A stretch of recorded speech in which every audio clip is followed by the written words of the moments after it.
Before I give the floor to the audience, I have to, of course, ask you about the current situation in the Middle East. I mean, we're talking about Asia rising, optimistic, but we have these terrible wars going on in other parts of the... And, of course, the headlines these days are all about Israel, Hezbollah, Lebanon, and Iran. How do you see this ending? Well, you know, I've been studying geopolitics for 53 years. And, you know, and as you know, I make pronouncements on lots of subjects confidently, even though I may not know much about it. But I've decided very early on that there's one area which is a complete exception, which is the Middle East. Because in every other region of the world, I can try to understand the structural dynamics. And if I understand the structural dynamics, then I can more or less predict what's going to happen, right? The Middle East is a very strange corner of the world where if you can find the happy, peaceful way or the ugly, confrontational way, they'll always pick the ugly, confrontational way. I don't know why. For reasons I really don't understand. And that's why that region, you know, in my 53 years of studying geopolitics, there have been more wars in the Middle East than anywhere else. Wars, skirmishes, all kinds of challenges and so on and so forth.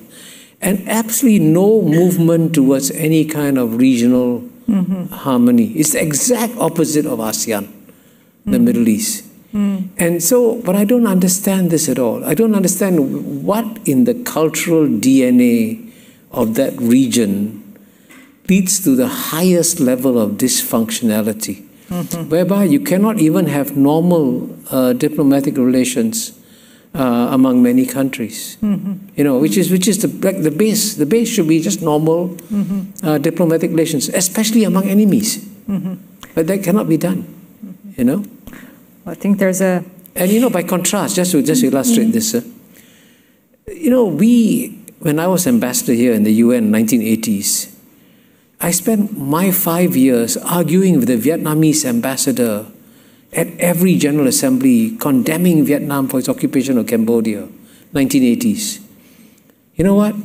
By the 1990s, Vietnam, which had been fighting ASEAN for so long, joined ASEAN. I mean, that's amazing. That's a miracle, right? That's what we do in Southeast Asia. We take a long-standing enemy, and we say, okay, now you're part of the family. That's it. You know, that's something as simple as that. Can you imagine the Middle East doing this? That's why there's something wrong in the cultural DNA of that region. And anybody who makes predictions about what's going to happen in the Middle East is very stupid. Seriously, because you believe me, that region will continue to surprise you. Because when you think you hit rock bottom and things cannot get worse, Middle East will always produce another rock bottom. That's how bad it is.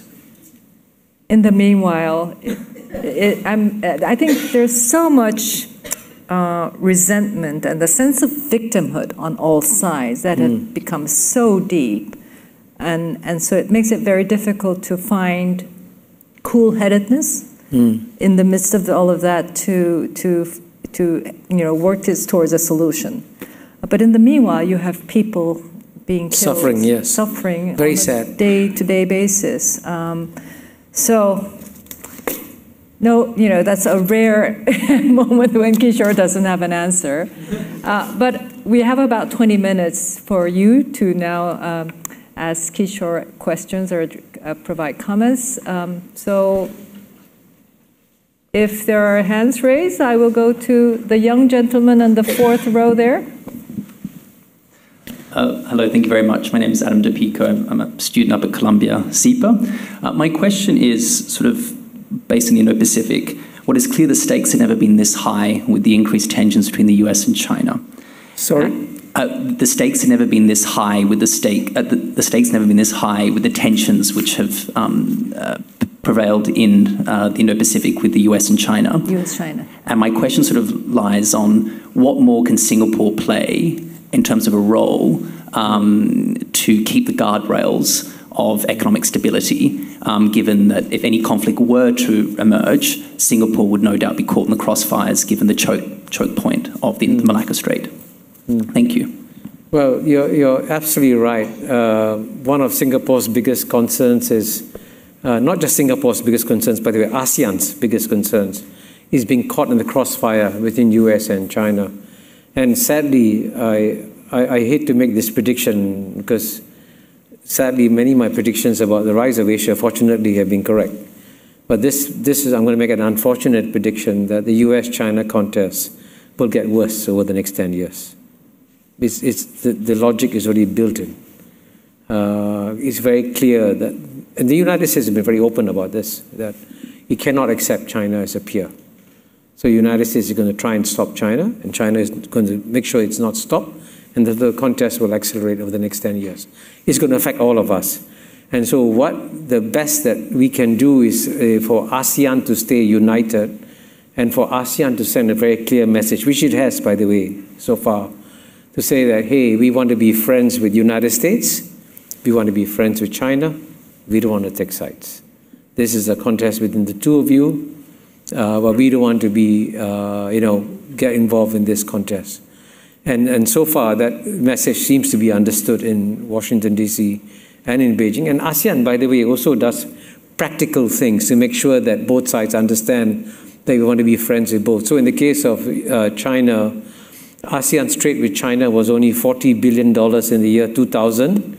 By 2022, it had hit $975 billion, almost $1 trillion. It was the world's largest trading relationship in 2022. So we're sending a message to China, we want to be friends with you.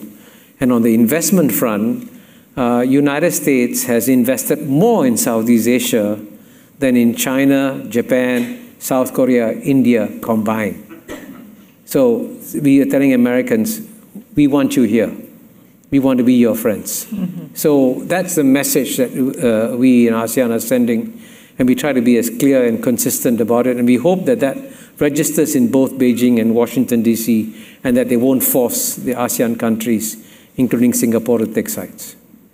妈妈是我的心肝宝贝，她值得最好的。想帮助提升行动力，养颜美容，水嫩透亮。我为妈妈选择石纪岩德国胶原蛋白生态。知道妈妈总舍不得买给自己，我来买。希望妈妈轻松有活力又美丽，假霸基。现在就上快点购母亲节石纪岩德国胶原蛋白生态宠爱妈妈超值专区，享各项女神好礼，最高双重送，5000加送520元购物金。透过中天新网 App 下单或输入 CTI 推荐码，每单再减50元。